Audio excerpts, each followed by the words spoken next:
Hello everyone, welcome to mini blog channel. তো আজকে কিন্তু আমি আমার কাজ নিয়ে বেরিয়ে পড়েছি। আর আমার কাজ কিন্তু আমার লোকেশনের মধ্যেই। তো যেখানে আমি যাচ্ছি সে হচ্ছে একজন পুলিশ। আর তার কাছেই আমি আজকে যাচ্ছি, কারণ সে একটু ব্যস্তর কারণে সে আসতে পারবে না। বললো যে তুমি যদি পারো আমার বাড়িতে আসো।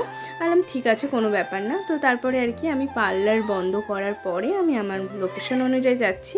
আর আচ্ছা, যেতে যেতে একটা পাহাড় দেখলে, তাই না? ওটা কিন্তু একদমই পাহাড় না, ওটা কিন্তু এত পরিমাণে নোংরা ফেলা হয়েছে যে ওটা পাহাড়ে পরিণত হয়েছে।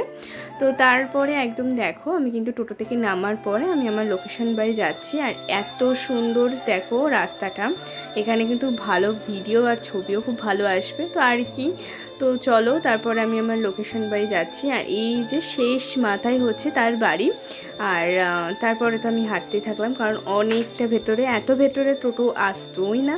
তো আর কি, তারপরে একদম গিয়ে আমি, ওনার আজকে অনেকগুলোই কাজ ছিল, তো কাজগুলো করার পরে তো আমার কাজ কিন্তু আজকে ডান। তো কাজ কমপ্লিটের পরে উনি তো খুব খুব হ্যাপি। তো তারপরে আর কি আমি একদম কাজ করে বেরিয়ে পড়েছি, কারণ আমাকে কিন্তু গিয়ে আবার পার্লার খুলতে হবে। আর এই যে আমি টোটোর অপেক্ষায় বসেছিলাম আর কি, কারণ এই রাস্তাটা একটু ফাঁকা ছিল, মানে টোটো খুব কমই আসে। তো তারপরে এই দেখছো কি সুন্দর, মানে ভালো লাগছিল, মানে আমাদের ইয়ের থেকে একটু সাইডে হলেও খুব ভালো লাগছিল। তো তারপরে আর কি, আমার ভিডিও যদি ভালো লেগে থাকে তাহলে লাইক আর কমেন্ট করো। তো